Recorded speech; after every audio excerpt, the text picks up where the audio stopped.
옆에 사람과 인사하겠습니다. 잘 오셨습니다. 은혜 많이 받으세요. 사랑합니다. 축복합니다. 오늘은 성도의 기도라는 제목으로 말씀을 나누도록 하겠습니다. 우리가 읽은 이 에베소서는 교회를 다루는 성경입니다. 교회는 무엇이냐에 대해서 다룬 성경이 이 에베소서인데, 우리 에베소서 서론에 보면 우리 1장 22절에 이렇게 말씀합니다. 교회는 그의 몸이니. 교회는 한마디로 뭐라고 정의합니까? 그의 몸이라고, 그리스도의 몸이라고 정의를 하고 있습니다. 그러면서 우리 교회에 출석하는 우리들은 누구냐? 우리 에베소서 2장 19절에 그러므로 이제부터 너희는 외인도 아니요 나그네도 아니요 오직 성도들과 동일한 시민이요 하나님의 권속이라, 이렇게 말하고 있어요. 우리 오늘 교회에 나온 자들을 누구라고 말하냐면 성도라고 말하고 있어요. 성도는 거룩한 무리라고 하는 뜻입니다. 그러면서 누구라고 말하냐면 하나님의 권속이라고 말하고 있습니다. 이 권속은 뭐냐면 가족, 식구를 말하는 거예요. 우리는 다 다른 환경에 살아가지만 우리가 하나님 안에서 뭐가 됐다는 거예요? 가족이요, 식구가 되었다는 것을 말씀하고 있는 것입니다. 그럼 교회는 그리스도의 몸인데 어떻게 세워져 간다고 말씀하냐? 우리 에베소서 2장 21절에 보면요, 그의 안에서 건물마다 서로 연결하여 주 안에서 성전이 되어가고, 이렇게 말해요.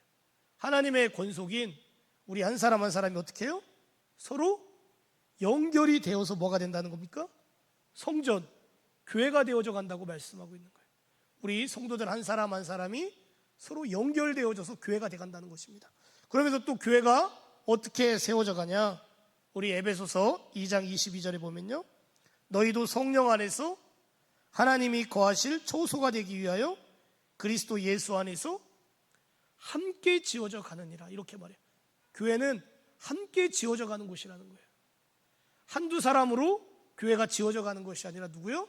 우리 모든 성도들이 함께 협력해서 지어져 가는 곳이 어디라는 겁니까? 교회라고 말씀하고 있는 거예요. 그러니까 교회는 조직체가 아니라 뭐냐면 유기체예요. 조직체는 뭐냐면 나와 너 분리된 것을 조직체라고 합니다. 그런데 유기체는 뭐냐면 서로 연결된 것이 유기체예요. 그리고 조직체는 나와 너를 말한다고 하면, 이 유기체는 뭘 말하냐면 나와 너가 아니라 우리를 말하는 것이에요. 우리. 그래서 교회는 서로 분리된 조직체가 아니라 뭐냐면 서로 연결된 유기체라는 거예요. 유기체. 그러니까 유기체로서의 교회의 예를 들어보면 그런 것입니다. 예를 들어 교회에 왔는데 교회에 쓰레기가 떨어져 있고 교회가 어지럽혀져 있어요. 그러면 조직체로서의 성도들은 뭐 할까요? 교회 문제 제기를 하는 거예요. 교회 관리를 어떻게 했기에 교회가 이 모양이냐 하면서 불만을 제기하는 게 이 조직체입니다. 근데 유기체로서의 성도는 누구냐면 내가 먼저 뭐 하는 거예요? 그 쓰레기를 줍고 어지러져 있는 교회를 정리하는 것입니다. 이게 누구냐면 유기체로서의 성도인 거예요. 또 조직체로서의 성도들은 어떠냐면 어떤 성도에게 좋은 일이 있어요. 그럼 어떨까요? 질투하고 시기해요. 그리고 잘못된 정보를 흘립니다. 그런데 유기체로서의 성도들은 어떨까요? 좋은 일이 있으면 서로 함께 기뻐하고 축하해 주는 것이 이 유기체로서의 성도의 모습인 것입니다. 이렇게 바울은 에베소서의 1, 2장에서 교회는 무엇이고 교회는 어떻게 세워져 가는지에 대해서 말씀하면서 이 에베소서 6장에서는 이 교회론에 대해서 정리를 하면서 교회에서 해야 될 일이 뭔지에 대해서 바울은 가르쳐주고 있습니다. 교회에서 해야 될 일이 뭐냐? 우리 오늘 읽었었던 18절에 뭐라고 말씀합니까? 모든 기도와 간구를 하되, 이렇게 말하고 있어요. 교회는 뭐 하는 곳이라는 겁니까? 기도하는 곳이라는 거예요. 기도하는 곳. 예수님이 십자가를 앞두시고 예루살렘에 입성하셨는데, 예루살렘에 입성하셔서 예수님이 가장 먼저 한 일이 뭐냐면 성전을 정화하신 일이에요. 성전에 어떤 사람들이 있었냐? 소나 양이나 염소를 매매하는 사람들이 있었습니다. 그래서 예수님은 그들을 내쫓으셨어요. 그리고 예루살렘 성전에서 돈을 환전하는 사람들이 있었습니다. 그들의 상을 둘러엎으셨어요. 그리고 뭐라고 하셨냐? 내 집은 만민이 기도하는 집이라. 그래서 너희가 강도의 구려를 만들었다고 하면서 그들을 강하게 질책하셨습니다. 여러분, 교회는 뭐 하는 곳이라는 겁니까? 만민이 기도하는 집이라는 거예요. 그래서 우리는 교회에서 뭐 해야 되냐? 기도해야 된다는 거예요. 기도. 근데 기도하되 어떻게 기도하라고 말씀합니까? 기도와 간구를 하되 어떻게 해요? 항상 성령 안에서 기도하고 이렇게 말해요. 기도하되 어떻게 기도하라는 겁니까? 성령 안에서 기도하라는 거예요. 이 성령에 대해서 요한복음에서 예수님이 뭐라고 말씀했냐면 내가 떠나가는 것이 너에게 유익이라. 내가 너에게 뭘 보내주시겠다고요? 보혜사 성령을 보내주시겠다고 했죠. 보혜사 성령. 그런데 이 보혜사가 헬라어로 뭐냐면 이 파라클레토스입니다. 파라클레토스. 이게 영어로 번역된 게 뭐냐면 카운슬러, 상담자, 그 다음에 헬퍼, 돕는 자라고 하는 단어예요. 그러니까 우리 성령님은 어떤 분이시냐면 우리를 위로하고 격려해 주시는 상담자세요. 상담자. 그 다음에 우리가 힘들고 어려운 일을 당할 때 우리를 도와주시는 누구예요? 헬퍼십니다. 헬퍼. 그래서 우리가 기도와 간구를 하되 어떻게 해요? 성령 안에서 기도해야 된다는 거예요. 이전에 개역 한글판에서는 뭐라고 되어 있냐면 무시로 성령 안에서 기도하라고 되어 있어요. 무시로 성령 안에서 기도하라. 아니 우리가 세상에서 직장 생활도 하고 여러 가지 일을 하는데 우리가 어떻게 무시로 기도할 수 있냐? 우리가 이렇게 말할 수 있지만 기도한다는 것은 뭐냐면 우리가 주기도문처럼 형식을 갖춰서 기도해야 되는 게 아닙니다. 우리가 기도해야 된다고 생각하면 꼭 미사옥구를 사용해서 논리적으로 기도해야 된다고 생각하는데 그게 아니에요. 그러니까 성령님은 누구시라고 했죠? 상담자시라고 했죠. 상담자. 우리 성령님께 어떻게 하면 되는 것입니까? 나의 힘들고 어려운 일들을 뭐 하면 되는 거예요? 하소하면 되는 거예요. 이런 일로 지금 내가 힘듭니다. 이 사람이 나를 괴롭게 해서 힘듭니다 하면서 내 마음을 어떻게 하면 된다고요? 하나님께 하소연하면 되는 거예요. 또 하나님은 누구시라고 했죠? 돕는 자라고 했잖아요.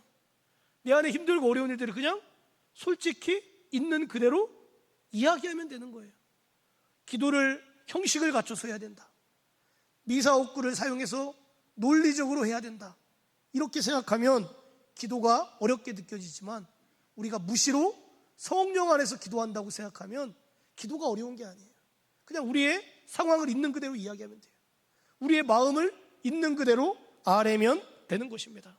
또 우리가 성령 안에서 기도하면 성령께서 어떻게 하시냐? 로마서 8장 26절에서 이렇게 말씀합니다. 이와 같이 성령도 우리 연약함을 도우시나니 우리가 마땅히 기도할 바를 알지 못하나 성령께서 말할 수 없는 탄식으로 우리를 위하여 친히 간구하시느니라. 우리가 여러 가지 일들로 인해서 여러 가지 힘들고 답답한 일들로 인해서 기도조차 할 수 없을 때 무엇을 기도해야 될지조차 모를 때 성령께서 어떻게 하신다는 거예요? 우리를 위해서 친히 간구해 주신다고 말씀하고 있어요. 친히 간구하신다. 근데 여기서 간구해 주신다고 할 때 이 간구하다가 헬라어 원어로 뭐냐면 히페렌틴카노예요. 히페렌틴카노. 근데 이게 무슨 뜻이냐면 중보하다 그런 뜻입니다. 중보. 성령께서 우리를 위해 뭐 해주신다고요? 중보해 주신다는 거예요. 여러 가지 힘든 일로 인해서 괴로운 일들로 인해서 기도조차 할 수 없을 때 무엇을 기도해야 될지조차 모를 때 성령께서 우리를 위해 뭐 해주신다고요? 중보해 주신다는 거예요. 중보. 근데 성령께서 우리를 위해 무엇을 중보해 주시냐? 이 히페렌틴카노를 분리해 보면 이렇습니다. 후페르, 뭐뭐를 도우려고. 그 다음에 엔틴카노, 탄원하다 그런 뜻이에요. 그러니까 이 단어의 뜻은 뭐냐면 우리를 도우려고 뭐 해주시는 거예요? 탄원해 주시는 거. 이게 뭐라는 겁니까? 중보하다라는 거예요. 중보하다. 근데 여기서 엔틴카노 할 때 이 틴카노의 뜻이 뭐냐면 목표를 맞추다 그런 뜻이에요. 우리가 이제 양궁을 할 때 양궁이 어떻습니까? 관역에 맞춰야지 점수가 나잖아요. 관역에서 빗나가면 어떻습니까? 점수를 얻지 못하는 거예요. 관역을 맞춰야 되듯이 우리의 신앙생활이 어때야 되는 겁니까? 하나님을 목표로 해서 우리가 살아가야 되는 거예요. 그런데 우리가 신앙생활 하다가 뭐 어떨 때가 있어요? 하나님에게서 벗어날 때가 있잖아요. 하나님에게서 벗어날 때, 그때 성령께서 뭐 하신다는 겁니까? 우리를 다시 하나님을 향한 목표를 맞출 수 있도록 우리를 위해 중보해 주신다는 거예요. 하나님을 향한 마음을 잃어버리지 않도록 우리를 중보해 주신다는 것입니다. 근데 아까 팀카노에서 목표를 맞추다인데, 이 목표에서 벗어나면 이게 뭐가 되는 거냐면 하마르타노인데, 여기서 나온 게 뭐냐면 죄입니다. 죄, 잘못. 죄가 뭐냐면 하나님을 향한 목표를 잃어버리는 것, 하나님을 향한 목표에서 벗어나는 것, 이게 뭐라는 거예요? 이게 죄라는 거예요. 그래서 우리가 하나님을 벗어나서 뭐 하지 않도록요? 죄 가운데 살아가지 않도록 성령께서 우리를 위해 뭐 해주신다는 겁니까? 중보해 주신다는 거예요. 중보해 주신다는 거예요. 이게 뭐라고요? 성령께서 우리를 위해 친히 강구해 주신다는 것입니다. 여러분, 그러면 우리가 왜 항상 성령 안에서 기도해야 될까요? 우리가 왜 항상 무시로 기도해야 될까요? 우리는 앞에 성경 구절과 연계해서 생각해야 됩니다. 우리 바로 앞에 어떤 말씀이 있냐면 에베소서 6장 12절에 이렇게 말씀해요. 우리의 씨름은 혈과 육을 상대하는 것이 아니요 통치자들과 권세들과 이 어둠의 세상 주관자들과 하늘에 있는 악한 영들을 상대함이라. 우리의 신앙생활은 뭐라고요? 눈에 보이지 않지만 뭐예요? 악한 마귀와의 영적 전쟁이라는 거예요.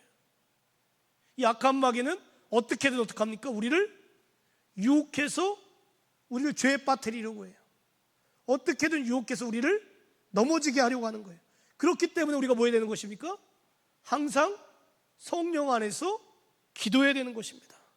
그리고 우리가 살다가 보면 나를 힘들게 하는 사람이 있어요. 그리고 나를 힘들게 하는 상황을 만나게 됩니다. 근데 우리는 알아야 돼요. 그 배후에는 악한 마귀의 역사가 있다는 것을 우리가 직시해야 되는 것입니다. 여러분, 사단이 얼마나 강교한지 몰라요. 인류 최초의 사람인 아담과 하와를 꿰어서 선악과를 먹고 죄를 짓게 한 게 누굽니까? 이 악한 마귀예요. 그 다음에요, 이 가룟 유다가 예수님을 이 대제사장들에게 은 30냥에 팔아넘겼는데, 여러분, 가룟 유다는 예수님의 제자였잖아요. 근데 왜 예수님을 팔아넘겼을까요? 성경은 뭐라고 말씀합니까? 요한복음 13장 2절에요. 마귀가 벌써 시몬의 아들 가룟 유다의 마음에 뭐요? 예수를 팔려는 생각을 넣었더라. 바로 이 악한 마귀가 가룟 유다의 마음에 뭘 넣은 거예요?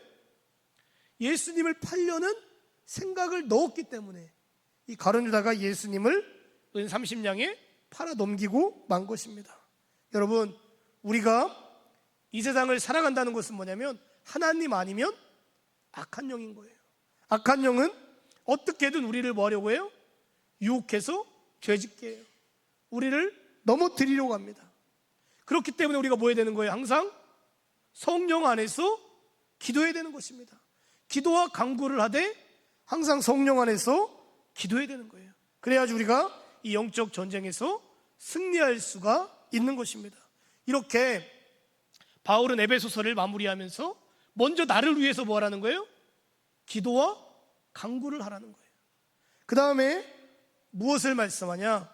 우리 6장 18절 마지막 부분에 보면 뭐라고 말씀합니까? 구하기를 항상 있으며 뭐래요? 여러 성도를 위하여 기도하라. 여러 성도를 위하여 기도하라고 말씀하고 있습니다. 나뿐만 아니라 우리 다른 성도들도 뭐요? 약한 마귀의 유혹에 넘어가지 않도록 성도를 위해서 뭐 하라는 거예요? 기도하라는 거예요. 기도하라는 거. 여러분, 독일의 위대한 목회자이자 신학자이고 순교자인 이 디트리히트 보네퍼 목사님은 이 성도의 공동생활이라고 하는 책에서 이렇게 말했어요. 이게 번역이다가 보니까 우리처럼 이렇게 자연스러운 말은 아닌데 이렇게 말했어요. 우리가 기도 시간에 느끼는 어려움은 생각이 쉽게 분산되어 제멋대로 돌아다니며 또 다른 사람에 대한 생각이나 삶 속에서 일어난 어떤 사건에 매여서 헤어나오지 못하는 것이다. 우리가 이제 기도하다가 뭐 어때요? 여러 가지 잡생각이 든다는 거죠. 그 다음에 여러 가지 해야 될 일도 떠오르고 여러 가지가 떠올라서 기도에 집중하지 못할 때가 있다는 거예요. 그때 뭐냐? 이럴 때 우리는 애써 생각을 되돌리려 하지 말고 우리의 생각이 머무는 그 사람들과 사건들을 아주 편안하게 우리의 기도 속으로 끌어들인 다음 다시 인내심을 가지고 기도를 시작한 처음 시간으로 돌아가는 것이 오히려 도움이 될 것이다. 이 보네포 목사는 뭐라고 했다고요? 기도하다가 뭐요? 떠오르는 사람이 있잖아요. 떠오르는 사람, 떠오르는 사건들이 있잖아요. 그것을 위해서 뭐 하라는 거예요? 기도하라는 거예요. 기도하라는 거. 우리가 여러 가지 해야 될 기도의 제목도 있지만 그냥 떠오르는, 그때 기도할 때 떠오르는 사람, 그 사건들을 위해서 기도하라는 거예요. 그러면서 뭐라고 말했냐? 기도회 때 우리에게 맡겨진 모든 사람을 생각하며 기도할 수 없고 또 부탁을 받은 대로 중보기도하는 것도 불가능하다. 가까운 사람 중에 중보기도를 요청해 오는 사람들이 있고 그 자신이 어떤 특별한 이유에서 중보기도해야 할 부담을 느끼는 사람들도 있다. 그가 가장 우선으로 중보기도해야 하는 대상은 그와 함께 살아가는 사람들이다. 많은 사람들이 우리에게 기도를 부탁하잖아요. 그리고 또 기도해야 될 사람들이 있잖아요. 그런데 그 중에서 가장 우선해서 기도해야 될 사람들은 누구라고요? 함께 살아가는, 함께 신앙생활하는 누구라는 겁니까?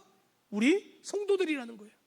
우리 믿음의 교우들을 위해서 우리가 우선해서 뭐 해야 된다는 겁니까? 중보기도를 해야 된다는 것입니다. 그러면서 뭐라고 했냐?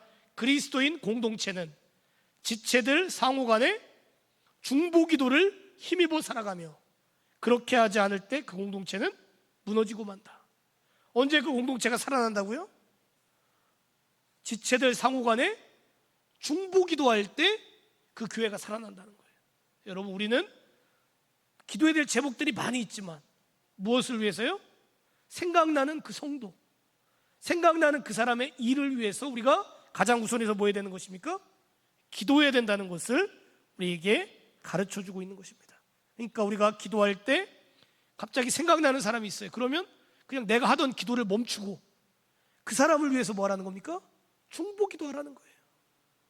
그 다음에 기도할 때 가장 우선해야 될 사람들은 나와 같이 신앙생활한 우리 성도들, 또 우리 속원들이라는 것을 기억하고 여러분 우선해서 기도할 수 있는 저와 여러분 되시기를 바랍니다. 또 중보기도할 때 우리가 어떻게 해야 되냐? 우리 오늘 본문 21절에 보면 이렇게 말해요. 나의 사정 곧 내가 무엇을 하는지 너희에게도 알리려 하노니 사랑을 받은 형제요 주 안에서 진실한 일꾼인 두기고가 모든 일을 너희에게 알리리라. 여기서 나오는 두 단어가 있죠. 뭡니까? 사정이라고 하는 단어고 또 한 단어는 뭐예요? 알린다고 하는 단어예요. 알린다고 하는 단어가 몇 번 나옵니까? 2번 나오잖아요. 지금 바울은 이 에베소 성도들에게 뭐예요? 두기고를 통해서 자기의 사정을 알리고 기도를 부탁했다는 거예요. 그러니까 우리가 기도를 하는데 성도를 위해서 중보기도를 해야 되는데 사정을 알아야지 기도할 거 아닙니까? 사정을 알아야지. 그래서 서로의 사정을 뭐 하라는 거예요? 알리라는 거예요. 알리라는 거예요. 사정을 알려야 우리가 그 사람을 위해서 구체적으로 기도할 수 있기 때문입니다. 그리고 먼저는 목회자에게 뭐 해야 돼요? 사정을 알려야 되는 거예요. 사정을. 우리가 구약성경의 히스기야를 보면 이 아수르가 이 유다를 침공했습니다. 그리고 예루살렘을 에워쌌어요. 그때 이 히스기야 왕이 한 일이 뭐냐면 이 상황을 이사야 선지자에게 알렸습니다. 그리고 이사야 선지자와 함께 성전에 올라가서 이 일을 위해서 하나님께 간절히 부르짖어서 기도했어요. 그러니까 히스기야는 어떻게 했습니까? 지금 유다가 아수르의 침공을 받은 사정을 누구에게 알린 거예요? 이 이사야 선지자에게 알린 거예요. 그리고 이사야와 함께 성전에 올라가서 기도한 것입니다. 여러분, 사정을 알리고 같이 기도해야 되는 거예요. 근데 어떤 사람들은 그냥 모든 일이 결정되고 나서 통보식으로 알리는 사람이 있어요. 그게 아니라 어떤 일을 결정하는 단계에서부터 사정을 알리고 같이 뭐 해야 되는 것입니까? 기도해야 되는 거예요. 같이 기도. 그 다음에 성도들끼리도 서로의 사정을 뭐 해야 돼요? 알려야 돼요. 우리가 속회 예배 때 마지막에 뭐 합니까? 서로의 기도 제목을 이야기하고 기도하는 시간을 갖잖아요. 이때 나의 사정을 뭐 하는 거예요? 알리는 거예요. 지금 나의 상황이 이런데 기도해 주십시오. 내게 이러이러한 문제가 있는데 기도해 주십시오 하면서 우리의 사정을 알리는 거예요. 그리고 그것을 그냥 그때만 듣고 잊어버리는 것이 아니라 한 주간 그의 사정을 위해서 뭐 해야 되는 겁니까? 같이 중보기도 해야 되는 거예요. 중보기도. 이게 뭐라고요? 모든 성도들을 위해서 기도하는 것입니다. 또 우리가 누구를 위해 기도해야 됩니까? 목회자를 위해서 기도해야 되는 거예요. 바울이 뭐라고 말합니까? 19절에요. 또 나를 위하여 구할 것은, 목회자인 바울을 위해서 기도해 달라고 부탁을 하고 있습니다. 얼마 전에 소천하신 미국의 팀 켈러 목사님이라고 유명하신 목사님이 있어요. 근데 이분이 췌장암 진단을 받았습니다. 췌장암 진단을 받았을 때 이 교인들에게 중보기도를 요청하면서 SNS에 이렇게 올렸어요. 3주 전만 해도 암에 걸릴 줄 몰랐다. 다음 주 항암 치료를 앞두고 추가 검사를 받기 위해 오늘 국립의료원의 국립암센터로 향한다. 이렇게 나의 사정을 알린 거예요. 그러면서 또 뭐라고 했냐? 저는 건강하며 증상은 없다. 의료진은 췌장암을 우연히 발견했다. 하나님의 주권적인 개입하심이다. 아주 훌륭한 의료진들이 저를 치료하고 있지만 가장 중요한 것은 최고의 의사이신 하나님이 저를 보살피고 계시다는 사실이다. 비록 우리가 충격과 두려움의 시간을 겪기도 했으나 하나님께서 지난 몇 주 동안 많은 검진, 조직검사, 시술들 가운데 놀라운 임재로 함께 하셨다. 이렇게 나의 사정을 성도들에게 알리고 나를 위해서 기도해 달라고 부탁했던 것을 우리가 볼 수가 있습니다. 바울도 오늘 말씀을 통해서 기도를 부탁하는데 무엇을 부탁하고 있습니까? 지금 에베소서는 뭐냐면 바울이 로마 감옥에 갇혀 있는 상황이에요. 로마 감옥에 갇혀 있는 상황에서 에베소 교인들에게 보낸 편지가 이 에베소서예요. 그럼 우리가 생각할 때 바울이 무슨 기도를 부탁할 것 같습니까? 이 감옥에서 풀려나게 해달라고 부탁할 것 같잖아요. 이 감옥에서 무죄방면되게 해달라고 기도를 부탁할 것 같아요. 근데 바울은 그런 거 기도 부탁하지 않았습니다. 무엇을 부탁했습니까? 첫 번째로요, 19절에 보면요, 나를 위하여 구할 것은 내게 뭘 주사? 말씀을 주사. 바울은 뭐 하는 사람입니까? 말씀을 전하는 사람이잖아요. 그러니까 내게 뭘 주셔서요? 말씀을 주셔서 말씀을 전할 수 있게 해달라고 지금 기도를 부탁하고 있는 거예요. 그러니까 여러분들도 저를 위해서 뭘 기도해 주셔야 되냐? 말씀을 주시기를 위해서 기도해야 돼요. 우리 성도들은 생각하는 게 설교가 무슨 쉽게 나오는 것이라고 생각을 해요. 여러분, 그래서 설교는 어려운 것입니다. 여러분, 하나님이 말씀을 주시도록 기도해 주셔야 되는 거예요. 그리고 감리교회 요즘 유명한 목사님 중에 유기성 목사님이 계신데, 유기성 목사님이 그런 고백을 하시더라고요. 본인이 설교에 대한 부담이 많았대요. 그런데 어느 순간 이런 마음을 가졌답니다. 그냥 하나님이 주시는 말씀만 전하자. 이렇게 생각하니까 설교에 대한 부담감이 사라지게 되었다고 합니다. 여러분, 바울이 말씀을 주시기를 기도를 부탁했듯이 여러분, 저를 위해서도 말씀을 주시기를 여러분 중보해 주시기 바랍니다. 또 바울은 무엇을 부탁했습니까? 19절 중반에 보면요, 나로 입을 열어 복음의 비밀을 담대히 알리게 하옵소서. 이렇게 기도를 부탁했어요. 지금 바울은 어떤 상황입니까? 옥에 갇혀 있는 상황이지만 바울은 순회 전도자예요. 이 순회 전도자가 뭐냐면 이 지역 저 지역을 돌아다니면서 복음을 전하는 사람입니다. 저도 우리 교회 와서 처음 설교할 때 낯선 환경이잖아요. 낯선 사람들이잖아요. 그러니까 설교하는 게 얼마나 어려웠겠습니까? 바울도 마찬가지. 낯선 환경에서 낯선 사람에게 설교한다는 것은 쉬운 일이 아니에요. 그러니까 그런 환경에서도 뭐 할 수 있게 해달라고요? 담대히 복음을 전할 수 있게 해달라고 지금 기도를 부탁한 거예요. 그 다음에 세 번째로 바울이 무슨 기도를 부탁하고 있냐? 20절에 보면요, 내가 쇠사슬에 매인 사신이 된 것은 나로 이 일에 당연히 할 말을 담대히 하게 하려 하심이라. 지금 바울이 어떤 상황이라고요? 감옥에서 쇠사슬에 매인 그런 상황 가운데 있어요. 근데 자신을 가리켜 뭐라고 말씀하고 있습니까? 사신이라고 말씀하고. 사신이 누굽니까? 대사를 말하는 대사. 예를 들어 우리나라에 미국 대사가 있어요. 이 사람은 누굽니까? 우리나라를 대표해서 미국에 뭐 하는 사람이에요? 말하는 사람이 대사잖아요. 그러니까 바울은 지금 쇠사슬에 매여 있는 자신을 뭐라고 말한다고요? 사신이라고 말하는 거예요. 왜 이런 말을 하냐? 바울은 지금 왜 로마 감옥에 갇히게 됐냐면 로마 황제에게 재판을 받기 위해서 로마 감옥에 갇힌 거예요. 원래는 예루살렘에서 총독에게 재판을 받아야 되는데 나는 로마 시민권자임을 내세워서 지금 예루살렘에서 로마로 압송이 된 거예요. 로마 시민권자의 특권이 있습니다. 뭐냐면 황제에게 재판을 받을 특권이 있어요. 그러니까 지금 바울은 누구에게 이제 재판을 받아요? 로마 황제에게 재판을 받는 거예요. 근데 로마 황제에게 재판을 받을 때 내가 지금 억울하게 쇠사슬에 매여 있으니까 나를 풀러달라고 변호하겠다는 게 지금 아니에요. 지금 바울이 하겠다는 것은 뭡니까? 황제 앞에서 황제에게 뭐 하겠다는 거예요? 복음을 전하겠다는 거예요. 대단한 꿈이죠. 여러분이 예를 들어 대통령을 만날 기회가 있어요. 그때 대통령에게 담대히 복음을 전할 수 있겠습니까? 쉽지 않을 거 아닙니까?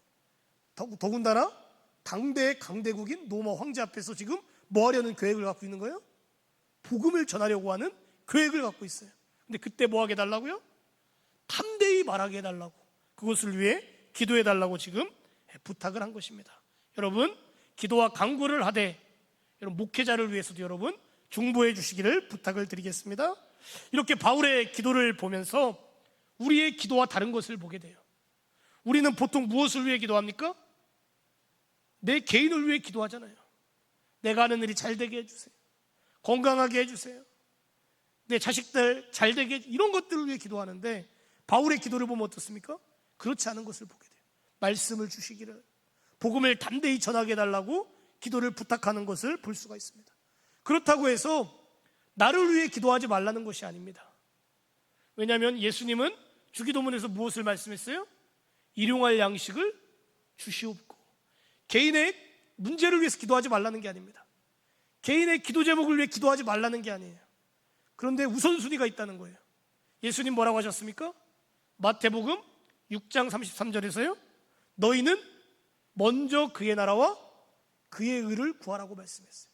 우리 개인의 문제를 위해서 기도할 수 있어요. 근데 먼저 무엇을 위해 기도하라고요? 하나님 나라와 하나님의 의를 구하라는 거예요. 우리 같이 신앙생활하는 우리 성도들을 위해서, 우리 속원들을 위해서 기도하고, 또 목회자를 위해서 기도하고, 또 하나님 나라를 위해서. 지금 이 순간에도 세계 곳곳에서 복음을 전하는 누가 있습니까? 선교사님들이 있잖아요. 그 선교사님들을 위해 기도하는 거예요. 우리 주보에 보면 우리 선교사님들의 선교지와 이름이 기록되어 있잖아요. 우리 그분들을 위해 뭐 하는 겁니까? 중보기도 하는 것입니다. 중보기도. 그 다음에 세계 각지에 있는 그리스도인들 중에 지금도 핍박받는 그리스도인들이 있습니다. 지금도 고난받는 그리스도인들이 있어요. 미국의 국제 오픈도어 선교회 조사에 따르면 전 세계적으로 1억 명의 그리스도인들이 지금 신앙으로 인해서 고문을 받고 있대요. 그 다음에 죽음의 위협을 당하고 있대요. 우리가 생각할 때 우리와 아주 먼 얘기처럼 들리죠. 우리는 종교의 자유가 있고 신앙의 자유가 있기 때문에 내가 예수를 믿는다고 해서 나를 박해하는 사람이 없어요. 나를 힘들게 하는 사람이 없습니다. 그런데 지금도 전 세계에는요 아직도 1억 명 이상의 사람들이 신앙생활한다는 이유로 고문을 당하고 박해를 받고 있다는 거예요. 특별히 이슬람 국가나 공산주의 국가에 있는 사람들이 이렇게 지금 고문을 당하고 여러 가지 핍박과 박해를 당하고 있어요. 그래서 우리는 그들을 위해서 뭐 해야 되는 것입니까? 중보기도해야 되는 거예요. 중보기도.